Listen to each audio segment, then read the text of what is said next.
드디어 이 세상에서 열리는 음악회에서 나타난 반응이 보였습니다. 예, 고맙습니다. 말씀을 듣기 전 우리 믿음의 식구들과 잠시 교제를 하십시다. 진심으로 짧지만 눈과 눈을 마주치고 성가선을 마주잡고 사랑합니다. 축복합니다. 은혜를 받읍시다.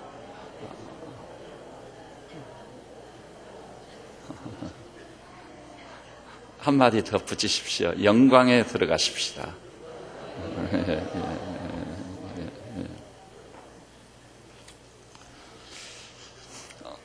오늘 설교의 제목이 뭐지요? 아브라함의 순종. 순종을 주제로 설교하려고 하면 굉장히 부담감이 큽니다. 왜 그럴까요? 순종이라는 것은 어떤 권위가 전제되거든요. 그리고 개인의 자율적인 판단이나 결정을 포기하는 것입니다. 그리고 그 권위에 순종하는 게 아니겠어요? 그런데 여러분이 아시다시피 우리가 살고 있는 우리 시대는요, 우리 시대는 모든 권위를 부인하는 것이 사실입니다. 여러분 아시겠지만요, 인류 역사가요, 의미론적 입장에서 볼 때 엄청난 대결을 벌이면서 지금까지 싸우고 있는 것이 있어요. 그것은 이성과 권위의 대결입니다. 이성의 판단을 따를 것인가, 아니면 권위에 승복할 것인가, 어느 것이 옳으냐. 그런데 말할 것도 없이 죄로 오염된 우리 인간성은요, 점차 권위를 부인하는 쪽으로 기울어지고 가게 됐어요. 내 마음대로 살지, 내 인생 내 멋대로 살지, 누가 내 인생을 책임지겠느냐. 그러면서 극단적인 개인주의, 개성을 존중히 여기는 시대가 활짝 만개된 겁니다.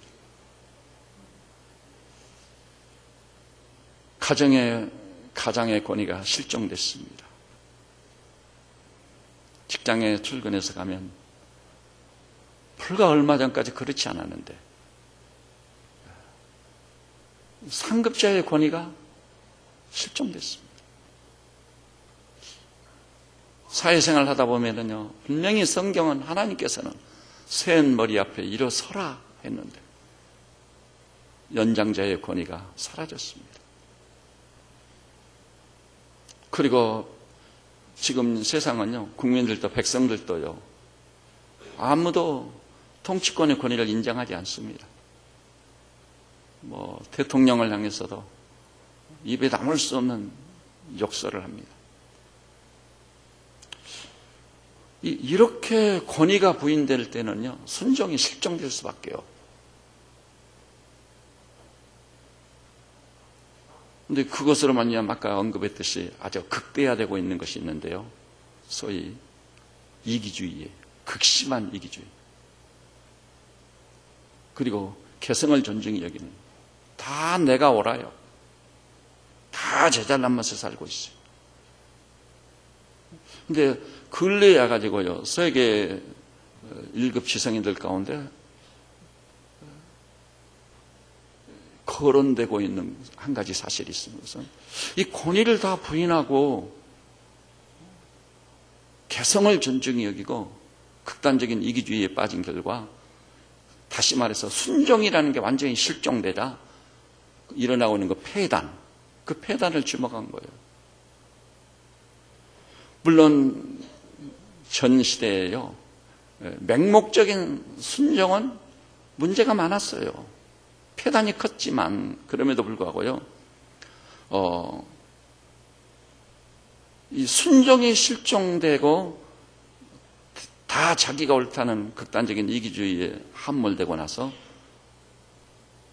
그것이 가져오는 그 참화가 너무 큰 거예요. 너무 큰 겁니다. 그래서 우리말 속담에도 있잖아요. 선원이 많으면 어디로 간다고, 배가? 지금 산으로 가버린 겁니다.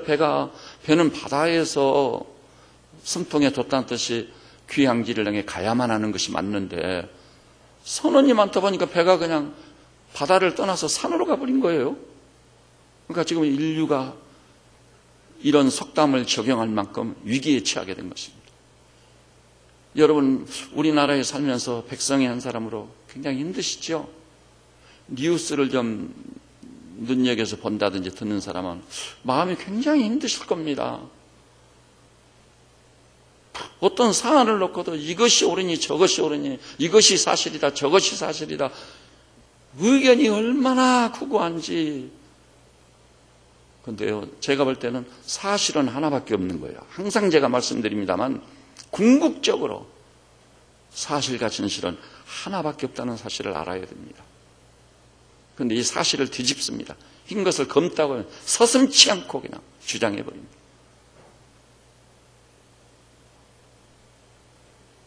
그 폐단은 이런 말이었어요. 그래서 우리가 요즘 산다는 것이 굉장히 힘이 들고 버겁습니다. 너무 혼란스러워요. 어떻게 될 것인지. 차라리 절대 신적 권위를 행사하는 북한 시스템, 거기 있는 사람들은 이 굶는 것 뒤에는 절대 권위에 그냥 따라가면 되는 것이니까. 근데 그것도 크게 잘못됐지만 서로 옳다고 주장하는 남쪽도 엄청난 그 폐단이 큰 것입니다. 그래서 여기쯤 와가지고요, 우리 시대 1급 지성인들이 이런 얘기를 하기 시작했어요. 차라리 권위의 정당성을 인정하고, 그 대신 두 번째는요, 권위자에게 막중한 책임이 수반된다는 것을 훈련을 통해 철저히 성장 과정에서도 가르쳐 왔더라면 이 시대가 얼마나 달라졌을까. 이 두 가지를 얘기하는 겁니다. 첫째는 섭리 속에 형성된 권위를 인정하자. 그 다음에 두 번째는 그 권위하는 자들에게 어미로운 책임 묻도록 하자. 책임이 수반됨을 알도록 그렇게 훈련을 시키는 거예요. 그런 권위하는 자들이요, 저 김정일이나 무슨 김정은처럼 그렇게 막된 그런 권위자로 군림하려 하지는 않을 겁니다. 백성들을 헤아리기도 하고 의견도 수렴하고.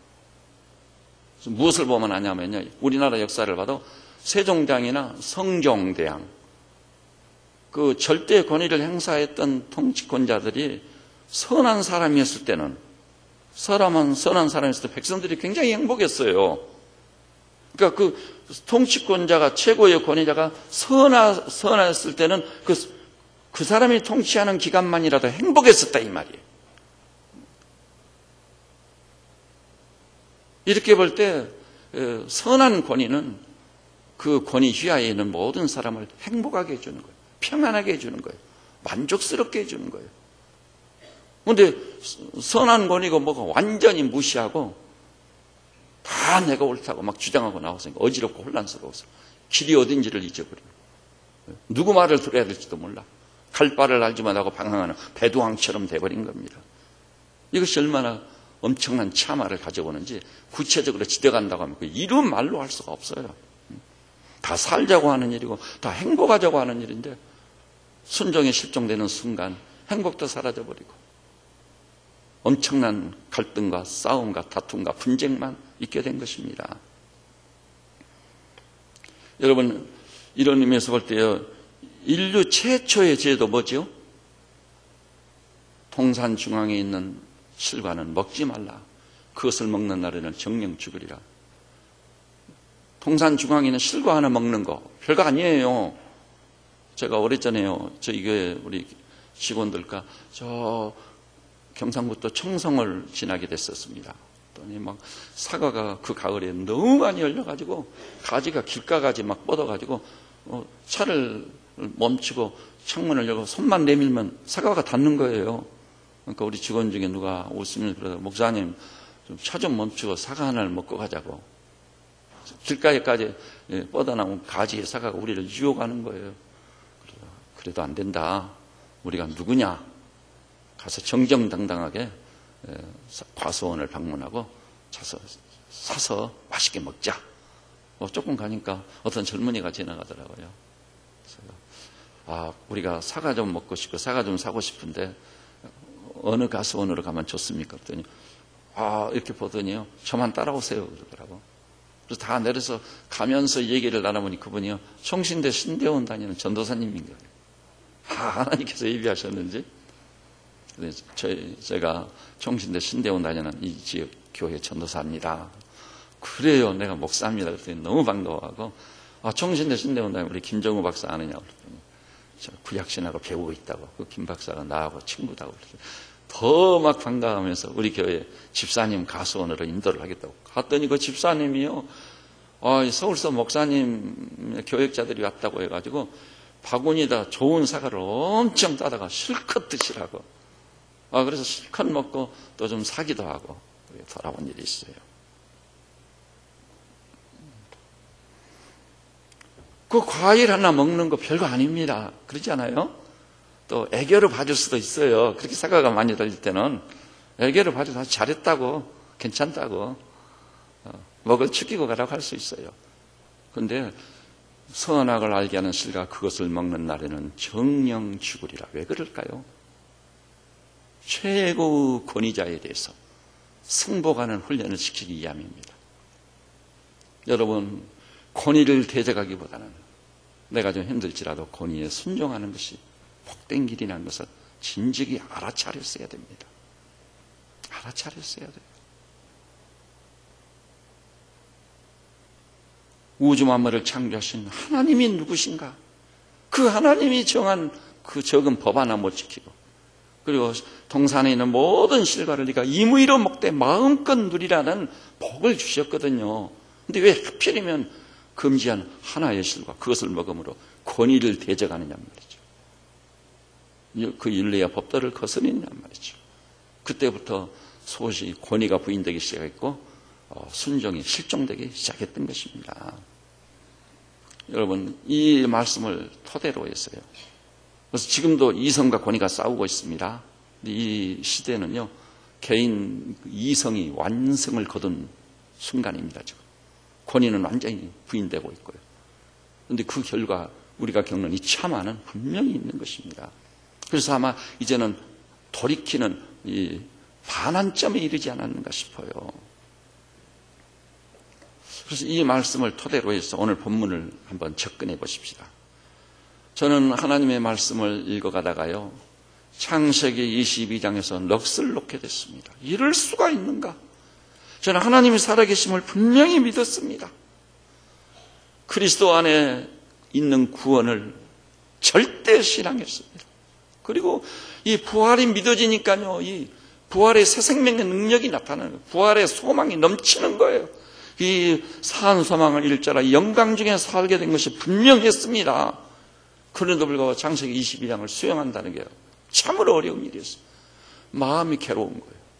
내가 분명히 하나님도 믿고 구원도 받아들였는데 왜 이런가? 22장을 수용한다는 것은 상당한 기간 동안 진통을 겪고 난 다음의 일이었습니다. 왜 그랬을까요? 어느 날 하나님께서 아브라함을 찾아오십니다. 아브라함아, 내 제가 여기 있습니다. 네 독자 이삭을 내가 지시하는 곳으로 데리고 가 그를 번제로 내게 드리라. 저는 번제라는 것이 처음에 무슨 말인지 몰랐거든요. 그래가지고 그냥 지나쳤어요. 근데 이 번제라는 것이 뭐지? 뒤에 가서 보니까 이 번제라는 것이 예사롭지 않지 않아요. 왜냐하면 아들을 결박지에 제단에 딱 올려놓고 칼을 아버지 아브라함이 탁 뽑았으니까 이 번제가 뭐지? 사전적 의미를 추구해 봤습니다. 이렇게 기록되어 있는 거예요. 이 제물을요, 제단에서 이 급소를 찔러가지고 단번에 죽입니다. 그 제물이 버둥거리며 숨이 끊어지는 거예요. 그런 다음에 그 제물의 껍질을 벗깁니다. 참담한 일이에요. 그 껍질은 제사장들에게 돌아가도록 하나님이 명령하셨습니다. 그 다음에요, 그 제물의 각을 뜹니다. 앞다리, 뒷다리, 꼬리 쪽, 통, 각을 떠버립니다. 그리고 내장 중에요, 더러운 부분은 씻습니다. 깨끗하게 해가지고 그것을 모조리 번제 제단 위에 올려놓습니다. 거기다 나무위가 쌓여졌는데 거기다 불을 붙여가지고요, 그 제물이 완전히 태울 번자예요. 깡그리 태워버립니다. 그래가지고 그 재물이 타는 냄새가 진동합니다. 그리고 연기가 하늘로 올라갑니다. 그것을 하나님이 흠양하시는 것이 번제입니다. 그런데 이것은 짐승이 아니라 무엇이 번제라고요? 아브라함의 그토록 사랑했던 아들 이삭이 번제인 거예요. 그리고 그 이삭이 누구죠? 하나님께서 약속을 해가지고 약속의 자녀로 주셨거든요. 하나님 자신이 약속의 자녀로 주셔놓고 100세가 되어 얻은 하나밖에 없는 아들, 아브라함일지라도 아비의 심정이 있지 않아요?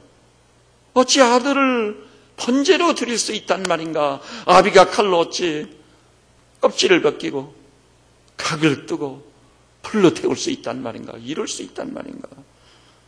하나님이 얼마나 잔인하고 잔혹한 분으로 인식이 되는지 너무 당혹감을 감추지 못했습니다. 그리고요, 당혹감을 뛰어넘어서 분노가 치밀었어요. 아니, 내가 이런 하나님을 믿었단 말인가? 이런 하나님을 구원의 주님으로 내가 모셨단 말인가? 저는 이런 경우에 그냥 지나칠 수 없는 이상하게 그런 이 스타일이고 그런 성향을 가진 사람이거든요. 오직 있으면 상당한 기간 동안 이 문제 때문에 진통을 겪었겠습니까? 여러분, 그런데 이에 대해서 아브라함의 반응이 또 이게 정말 너무 황당한 거예요. 아브라함의 반응이 한마디의 불평도 없었습니다. 한순간의 망설임도 없었습니다. 오늘 본문을 보니까요, 한 목표를 향해 아브라함의 집중력을 가지고 나아가는 그 엄청난 그 사용된 동사들, 너무너무 한 목표를 향해 앞뒤 전후도 살피지 않고 그것을 향해 나아가는 아브라함의 모습을 보여주는 그 동사형의 용어들이 계속해서 사용되고 있어요. 우리 3절을 한 목소리 좀 봐볼까요? 3절입니다. 22장 3절 시작.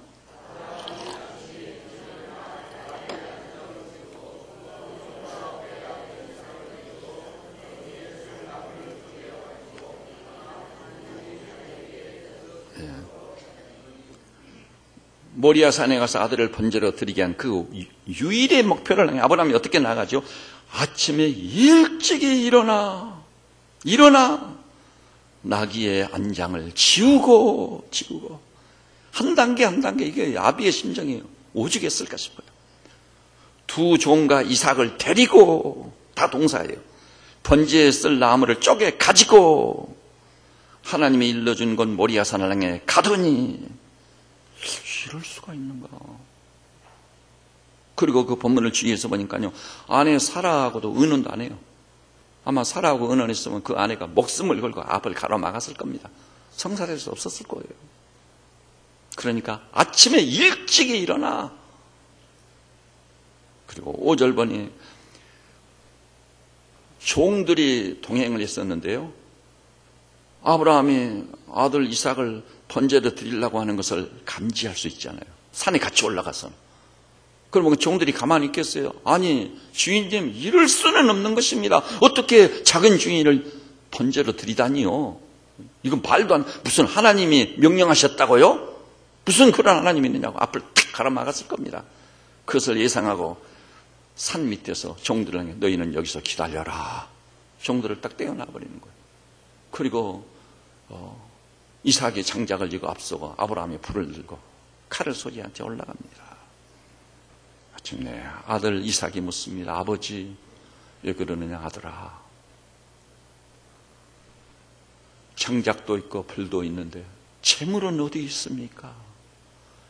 번제를 드리기 위해서 가는 길인데 도대체 재물은 어디 있는 것입니까? 그때 아브라함이 한다는 대답이, 아들아, 재물은 하나님께서 준비하실 것이라.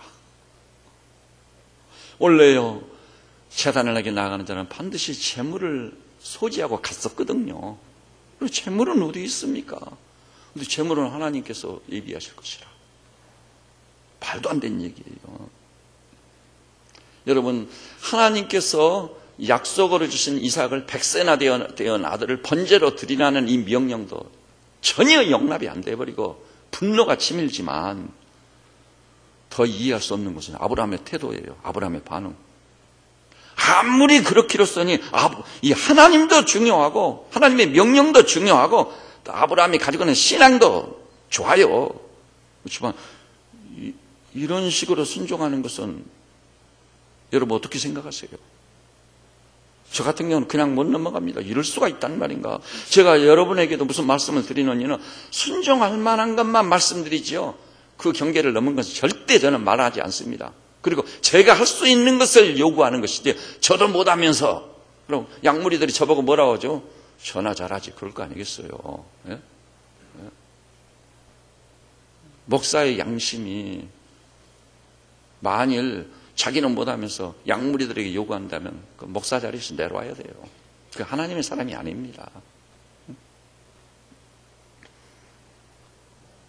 어떻게 하나님의 명령이라고 이렇게까지 순종할 수 있느냐 이 말이죠. 황당한 아브라함이에요. 그런 믿음을 누가 선호하고 좋아하겠습니까? 그런데 그 후로 이 문제를 가지고 진통을 겪으면서요. 어떤 방식으로든 이 문제에서 해결을 봐야 되겠다. 왜냐하면 틀림없이 하나님은 살아계시거든요. 십자가로 말미암아 제가 속량받았거든요. 구원받은 그 환희와 감격은 이루 말할 수가 없었거든요. 그리고 무덤을 향해 죽음을 향해 가던 사람이요. 부활의 확신을 갖고 부활의 새 생명의 능력을 얻게 되자 산 소망이 생겼었습니다.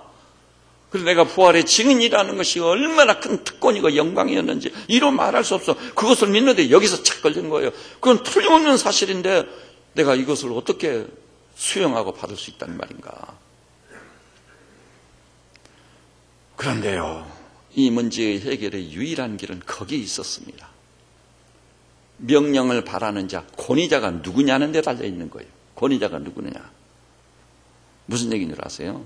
사람의 수준에서는 이해가 불가능해요. 그건 미개한 사람이나 하는 것이고 광신자나 하는 짓이고 미친 사람이나 하는 짓이지 제정신을 가지고 이럴 수가 있겠어요? 그러나 우리에게 명령을 바라는 그 권위자가 누구냐에 의해서 순종하고 안 하고가 결정된다는 사실을 알게 된 것입니다. 무슨 얘기냐면요. 여러분 간단히 생각해 보세요. 우리 인간관계를 저는 생각해 봅니다. 저는요, 한 인간이 이 땅에 출생한 이후에 확실하게 성공을 하기 위한 길이 하나 있다고 봅니다. 그 길이 뭔 줄 아세요? 젖먹이부터 철저히 훈련을 시켜가지고요, 자녀들이 부모의 말에 죽으라고 하면 죽기까지 하는 거예요. 그렇게까지 순종하는 아들, 딸이 되게 만드는 거예요. 그럼 그 아들, 딸들은요, 틀림없이 성공할 것입니다. 여러분, 그러 안 해요? 부모들이요, 자식을 사랑하지 않는 사람이 어디 있어요? 자식의 성공을 기대하고 바라지 않는 사람이 어디 있어요? 그렇기 때문에 부모님들이 자녀들한테 무엇을 요구하죠? 공부 열심히 해라. 선생님 말씀 잘 들어라. 부모님 말씀에 순종해라. 부모님이 바라는 명령이 틀린 게 하나도 없어요. 제가 우리 집에서 경험해봤거든요. 우리 집 둘째 녀석이요. 제가 이렇게 했거든요. 야, 노는 것이 아무리 좋아도 선생님이 내준 숙제 있지 않냐. 그 숙제를 먼저 해라. 그리고 친구들하고 놀아라. 다 놀고 난 다음 내중에 숙제하려고 보면은 마음이 진정되지 않아가지고 놀이의 연장선상에서 공부가 잘 안 되는 거다. 졸음이 오는데 그 억지로 숙제를 잘 안 될 거다. 그랬더니 우리 둘째 녀석이요. 아주 순종하는 스타일이에요. 그러더니 친구들이 3명, 4명이 와서 놀러 와가지고 있는데 거실에서 저희들끼리 놀라고 하는 저는 숙제하고 있는 거예요. 숙제를 다 마친 다음 애들아 놀자 하고 가서 노는 거예요. 선생님 말씀을 하늘같이 받들고 순종하는 거예요. 그러면 그 순종하는 아이가요, 바로 그때부터 사람들로부터 인정받고 존중의 의를 받고 그가 학생으로서 누릴 수 있는 진정한 행복을 누렸을까요? 안 누렸을까요? 누렸습니다. 뭘 하든지요. 항상 우등이에요. 우리 집사람이 학교를 방문한 개포초등학교, 개포중학교. 선생님들이 교감 선생님까지 와가지고 제가 그 말을 너무 기뻤어요. 교감 선생님까지 와가지고 양원이 엄마 오셨다고.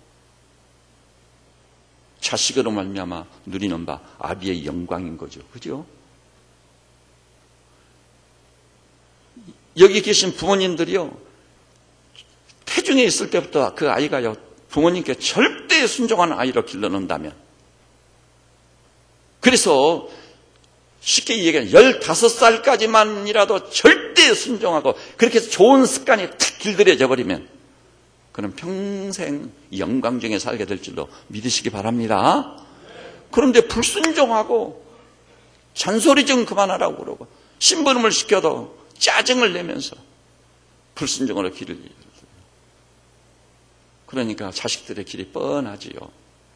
여러분, 제가 지금까지 유대인 얘기를 많이 했습니다. 그렇습니다. 이 세상의 배후에서요, 온 세계를 장악하고 있는 것은 유대인들이에요. 경제, 정치, 예술, 음악, 금융, 영화, 심지어는 공산당까지 다 유대인들이 지배하고 있어요. 어찌 이런 일이 가능했을까? 하나님이 복을 주신 것이기도 하지만 제일 큰 이유 중에 하나는요, 유대인의 교육. 유대인들은요, 태중의 아기로 있을 때부터 무엇을 가르치는 것이죠? 내 부모를 공경하라. 이것이 옳으니라. 부모를 욕하는 자는 그 눈이 독수리에게 쪼일 것이고. 정말 어미로운 거예요. 심지어는 남의 부모를 찔러 샘 머리 앞에 일어서라. 엄중한 겁니다. 엄중해. 뭐 유교 윤리는, 효를 가르치는 유교 윤리는 저리 가라 해요. 그 태중에서부터 그렇게 훈련을 받으니까요, 이 자녀들이 집안에서 또 학교에서 유대인 공동체 사회에서 기회만 되면 자녀들이 부모님에게 순종해야 된다. 순종이 어려울 때는 복종해야 된다. 그렇게 가르치는 거예요. 그래서 그 부모님들이 요구한 대로, 부모님들이 명령을 바란 대로 그대로 순종하는 거예요. 그런 결과 유대인들은 자기 부모를 제일 존중해요. 제일 존경합니다. 유대인 사회 아버가 뭐 한국인이고 미국인이 할 것 없어. 우리 한국의 목사님들이 LA 쪽에 있는 유대인 공동체에 랍비집을 방문하고 다 충격 먹어버려요. 아니, 이렇게 이 시대에 순종하는 자녀들이 있단 말인가. 제일 존경하는 사람이 누구냐? 우리 아버지 어머니입니다. 그렇게 아버지 어머니를 공경하면서 아버지 어머니의 말씀을 절대 순종하다 보니까 그 아버지 어머니들이 자식들을 최선의 길로 인도하려고 했을 거 아니겠어요? 그것이 완전히 습관으로 배어져 가지고 가면 갈수록 유대인의 영광이 있는 거예요. 유대인의 영광이 있습니다. 그와 같은 부모에 대한 순종의 습성이 어디서부터 생겼겠죠? 그들의 조상 아브라함을 보십시오. 이삭을 보십시오. 아무리 아들일지라도요, 아버지 이건 아닙니다. 아버지가 손에 든 그 칼로 내 급소를 찌르다니, 내 껍질을 벗기다니, 각을 뜨다니, 이럴 수가 있습니까? 하고 이삭이 저항할 수도 있잖아요. 근데 이삭이 아버지가 칼을 빼내서 결박짓는데도 그대로 제단에 올려졌습니다. 그리고 아버지를 향해 한마디도 저항하는 말이 없습니다. 흔적이 없어요. 이렇게 아들 이삭이 아비 아브라함에게 순종했기 때문에 그것은 또 하나님의 말씀으로 말미암는 것이죠. 그래서 이스라엘 백성은 지금까지도 그 자녀들이 그 전통을 그대로 이어받아 순종합니다. 하나님이 약속했습니다. 왜냐하면 만일이요, 권위자가 악한 자라면 어찌 되겠죠? 백성들이 너무 괴로운 거예요. 연산군이 최고 권위자 왕이지 않아요. 그러니까 연산군 시대에는요, 조회에 나가려면 영의정까지도 목을 내놓고 나가는 거예요. 유언하고 가는 겁니다. 오늘 내가 조회에 나가면 다시 돌아올지도 모른다. 못 돌아올지도 모른다. 그러니까 그 권위자가 선한 사람이냐, 또 자기 뜻을 이룰 만큼 전지하고 전능한 능력 있는 분이냐, 이건 사활적 관건이에요. 근데요, 이 땅에서요, 거의 99% 이상의 부모들은 자녀를 향해 선한 사람들입니다. 자녀가 잘 되기를 바라는 사람들이. 그런 부모들의 권위에 절대 승복을 해봤어요. 그 자녀들은 복을 받게 됐어요. 그래서 에베소서 6장에 보니까 자녀들아, 주 안에서 내 부모를 공경하라. 이것이 옳으니라. 이것이 네가 땅에서 잘되고 장수하리라. 잘되고 장수한다는 축복을 받아 누리게 된 거 믿으시기를 바랍니다. 여러분들이 진짜 자녀들을 사랑한다면 태중에 있을 때부터 순종을 가르치고 훈련시키는 부모들이 되시기를 주님의 이름으로 축복합니다. 이게 중요해요. 근데요, 부모님이 그러실진데 우리 하나님은 어떤 분인가요? 최종적인 권위자인 우리 하나님은, 하나님이 우리를 이처럼 사랑하사 독생자를 주셨으니, 십자가에 독생하신 예수 그리스도를 내어주실 만큼 우리를 그토록 사랑하시는 분. 그리고 그분은 시편에 읽어가다 보면은 하나님을 체험하는 수많은 하나님의 사람들이 고백을 했습니다. 그는 인자가 풍부하시고 노하기를 더디하시고 아비가 자식을 불쌍히 여긴 같이 우리를 불쌍히 여기시는 분이시다. 그분이 최고의 권위를 가지고 자기 권위를 확실히 실현할 수 있는 이 전지성과 전능성을 가진 하나님이시니, 그 하나님과 그 말씀에 확실하게 순종만 한다면 놀라운 일이 있을 줄 믿으시기를 바랍니다. 놀라운 일이 있습니다. 다시 말씀드립니다. 우리에게 명령을 바라고 요구하는 자가 유괴범일 경우를 가상해 보세요. 유괴범의 말에 순종했다가는 어떻게 되죠? 죽는 수가 있는 거예요.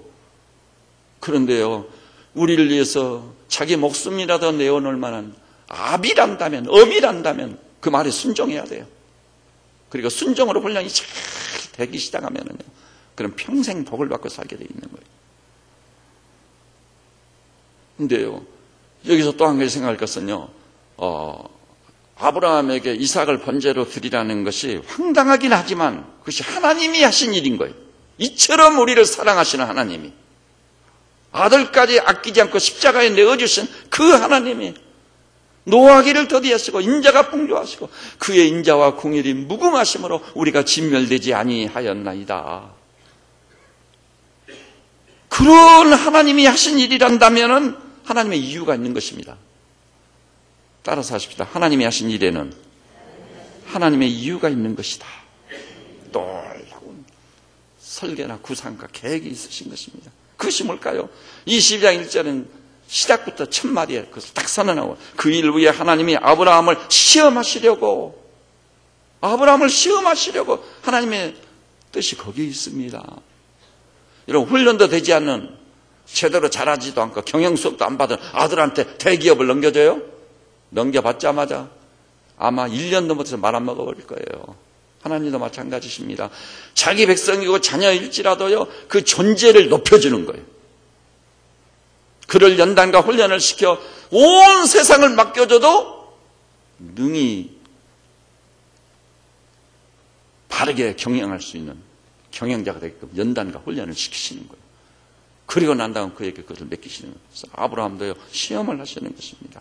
시험이란 말은 연단이란 말이고 훈련이란 말입니다. 그런데 연단이나 훈련이라는 것은요, 고난을 지나지 않고는 불가능한 거예요. 의사들이요, 제가 옛날에 말씀드렸죠. 제 제자 중에 하나 김성삼이라고 서울의대 다녔는데 한번 시험 치고 왔어요. 정말 시험 치는 게 너무 힘들다고, 우리 의사들이 이렇게 어려운 줄 몰랐다. 야, 그러면 편안하게 시험 안 치고 의사가 되면 어찌 되겠지? 사람 생명을 다룰 수 있겠어요? 안 됩니다. 의사들은요, 엄청난 수련을 받아야 돼요. 의사들에게는 미안한 얘기가 될지 몰라도 정말 의과대학 학생들보다 공부 열심히 한 사람들은 못 받습니다. 목숨 걸고 하거든요. 가방 속에다가 포르말린이 냄새가 풀풀 풍기는 해골바가지 담고 다니거든요.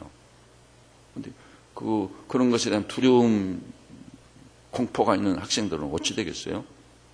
우리가 후원하는 선한 사마리안 병원 원장 조재선 선교사요. 부산 메리널 병원 원장으로 있다 선교사로 헌신해서 가버렸거든요. 저 파키스탄으로.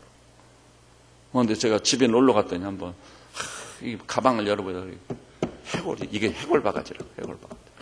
정말 이거 해골바가지 손으로 만지고 가방에다 모시고 다니는, 이게 정말 힘들다고 그러더라고요. 근데 그리고 훈련을 받아야 돼. 그래야 사람의 생명을 다루는 명의가 될 줄로 믿습니다. 하물며 믿음의 조상을 세우는 것입니다. 그럼 믿음의 조상은요, 하나님을 절대 신뢰해야 돼요. 그분의 사랑 많으신가, 그분의 오래 참으신가, 그분의 인자하신가, 그분의 전지하신가, 전능하심에 대해서 절대 신뢰, 믿음을 가져야 돼요. 이 믿음이 있는 사람만 뭐하게 돼 있죠? 순종하게 되는 거예요. 따라서 합시다. 믿음은 순종으로만 입증된다. 말로 입증되는 게 아닙니다. 그거 다 헷갈리는 소리예요. 반드시 믿음은 순종으로만 입증을 얼마만큼 신뢰하느냐에 따라서 순종이 결정지어져 버립니다. 저는 새벽전원 믿음의 식구들께서 여러분의 순종으로 말미암아 여러분의 믿음을 증명하는 진정한 믿음의 사람들이 되시기를 주님의 이름으로 축복합니다. 이 교회 담임 목사가요, 여러분을 잘못된 길로 인도하겠습니까? 하나님이 저에게 증인해 주시면 저는 아비의 심정을 가지고 있습니다. 저에게 이땅한 양무리들이 바른 길로, 건강한 길로, 무엇보다도 은혜로운 길로, 축복스러운 길로, 내가 내 평생 돌아볼 때 하나님께 은혜를 입었다, 말할 수 없는 축복을 받았다, 이런 간증을 쏟아낼 만큼 그런 양무리들이 되도록 저는 힘쓰고 있는 것입니다. 그런 의미에서 볼 때 내가 하나님을 얼마만큼 신뢰하고 그 말씀을 얼마만큼 믿음으로 아멘으로 하다가며 기쁨을 느끼면서 감사함으로 받느냐는 것은 순종으로 결정지어지는 것입니다. 여러분, 그래서 히브리 11장 17절 보니까 아브라함은 시험을 받을 때 믿음으로 이삭을 드렸으니, 믿음으로 드린 거예요. 믿음으로 이삭을 드리는 순종은요, 믿음 때문에 이삭을 제물로 드릴 수 있었던 것입니다. 그러면 하나님께서 아브라함을 그렇게 시험해가지고 훈련시켜서 믿음의 조상으로 딱 세운 이유는 뭐예요? 창세기 18장 18절 하나님의 속내가 딱 나타났습니다. 따라서 해볼까요? 천하 만민은 그로 말미암아 복을 받게 될 것이 아니냐. 아브라함은 자기만 복을 받는 게 아니에요. 자기로부터 복이 흘러가서 아브라함으로 말미암아 만민이 복을 받아야 되지 않겠느냐. 아브라함을 그렇게 세우고자 하는 거예요. 여러분, 사랑하는 아들을 향해서, 그것도 100세 돼서 얻은 언약의 아들 이삭을 향해서 칼을 뻗은 아브라함, 번제로 드리는 아브라함, 그와 같은 일이요, 어찌 믿음의 조상인 아브라함에게만 있었겠습니까? 아주 가까이는 우리 주변에도 그런 사람들이 있습니다. 분명히 그런 믿음을 가지고 순종하는 자들이 있어요. 제가요, 그런 사례를 하나 소개하고 싶습니다. 여러분이 다 아실 만한 분이 누구죠? 우리 조국의 역사 속에 진정한 애국자로 우뚝 서 있는 안중근 의사의 어머니입니다. 안중근 의사의 모친이요, 조 마리아 권사예요. 안중근이 이등방문을 저격했지 않아요. 그리고 법정에서 사형 선고를 받고 집행 날짜를 기다립니다. 그때 이 안중근 의사가요, 효자였습니다. 그럼 내가 이 사형만 면하고 무기징역이라도 받으면은 우리 조국을 생각할 때, 또 자기 죄수의 신분일지라도, 무기징역을 살고 있는 죄수일지라도 그 어머니를 한번 보고 죽어야 되지 않겠느냐. 엄청난 여자였거든. 그래서 이 소문에 들려오기를 안중근 의사가요, 갇혀 있으면서요, 상급 법원에 항소를 한다는 얘기가 흘러나오게 돼요. 항소. 그래서 사형을 면하고 어머니를 한번 만나볼 욕심으로, 이루 말할 수 없는 지극한 효성이죠. 그런데 항소를 하려고 고려하고 있는 아들 안중근에게 모친 조 마리아 권사님이 편지를 썼습니다. 그 편지를 제가 입수했거든요. 제가 이걸 읽으면서요, 눈물이 쏟아지는 것을 절제할 수가 없었어요. 내용이 이것입니다. 네가 만약 늙은 어미보다 먼저 죽는 것을 불효라 생각한다면, 그래서 나를 만나보려고 항소를 한다면 이 어미는 웃음거리가 될 것이다. 너의 죽음은 너 한 사람 것이 아니니라. 조선인 전체의 공분을 짊어지고 있는 것이다. 네가 항소를 한다면 그것은 일제의 목숨을 구걸하는 것이 되는 것이다. 네가 나라를 위해 이에 이른즉 땀만 먹지 말고 죽으라. 옳은 일을 하고 받은 형이니 비겁하게 삶을 구하지 말고 대의에 죽는 것이 어미에 대한 효도이니라. 아마도 이 편지가 이 어미가 너에게 쓰는 마지막 편지가 될 것이다. 여기에 너의 수의를 지어 보내니 이 옷을 입고 가거라. 제가 어찌 눈물을 안 흘렸겠습니까? 어미의 손으로 항소하는 아들의 길을 가로막고 수의를 친히 지어서 보내면서 이 옷을 입고 가거라.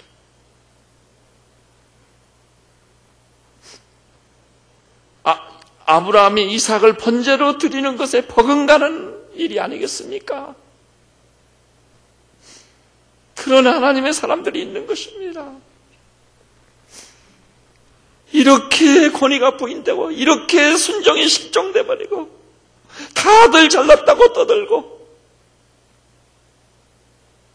하나님의 권위조차 생각조차 않고 부인해버리는 이 어지럽고 혼란한 시대에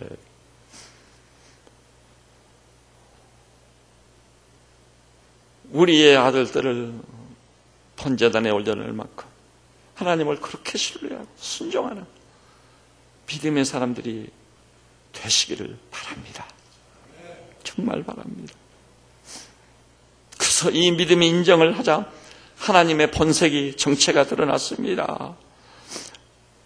13절 보니까요. 아브라함의 눈을 들어 살펴본 적 한 순양이 뒤에 있는데 뿔이 수풀에 걸려 있는지라 아브라함이 가서 그 순양을 가져다 아들 대신 번제로 드렸더라. 하나님은 순양을 예비하신 분이십니다. 그것이 하나님의 본심이십니다. 아브라함은 사실은요 이삭을 드린 거나 똑같아요. 이삭을 드렸다고 히브리서는 말하고 있습니다. 14절 보니 순양으로 번제를 드린 다음 그 지역 이름을 뭐라고 해요? 여호와 이레. 여호와 이레의 하나님의 성호를 아브라함은 부를 수 있었습니다. 하나님께서 준비하신다. 하나님께서 준비해 주십니다.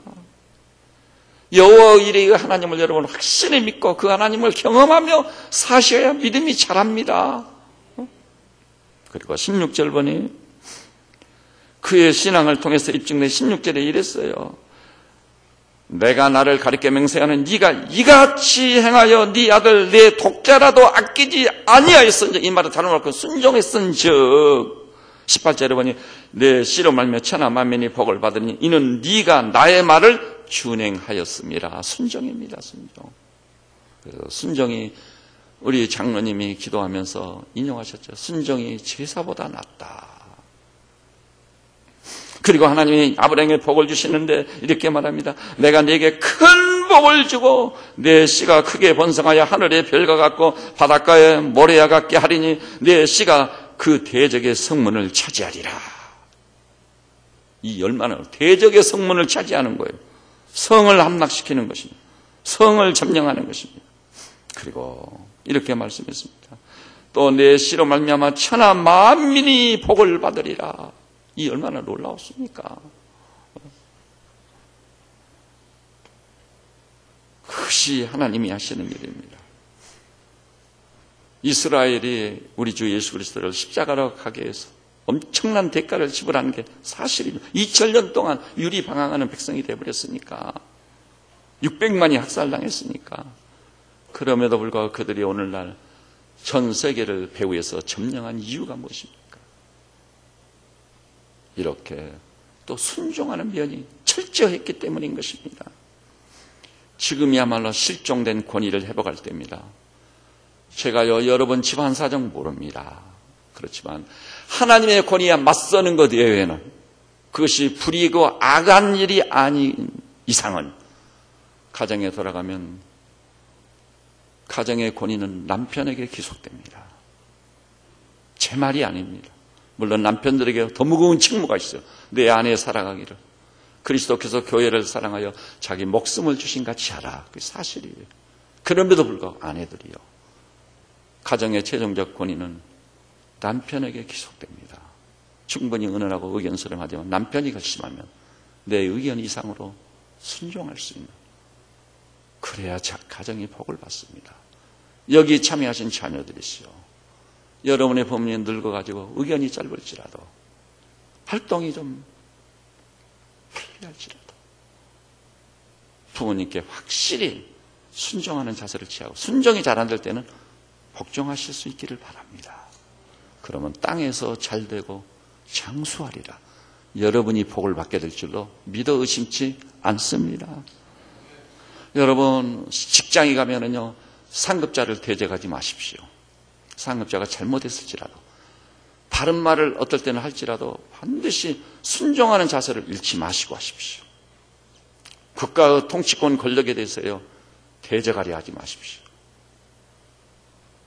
정당한 과정을 통해서 통치권자가 됐으면 우리가 진심으로 그를 위해서 기도하고 승복하는 자세를 취해야 마땅합니다. 그리고요, 교회에 오면은요, 목자의 교사의 권위에 승복하십시오. 모여라 하면 딱 모이고요. 담임 목사가요, 이 교회 어떻든 담임 교육자네요. 그러면 담임 교육자 말씀에 순장할 준비가 돼 있는 그런 성도들 되십시오. 제가 요구하는 것 중에 하나가 그겁니다. 사랑하는 성도님들 잘 들으십시오. 여러분이 오후 예배에 참여하면 그만한 은혜를 받을 겁니다. 수요 예배에 참여하면 틀림없이 은혜를 받을 겁니다. 새 힘을 얻고 위로가 될 것이고 여러분의 마음이 크게 소성을 받게 될 것입니다. 그리고요, 더 나아가서 교회가요, 아까 제가 말씀드렸죠. 제가 생각해서 저도 그 길을 가면서 여러분이 하실 만한 일을 저는 요구하는 것입니다. 그것도 하나님의 뜻을 헤아려서 기도 중에 하는 것입니다.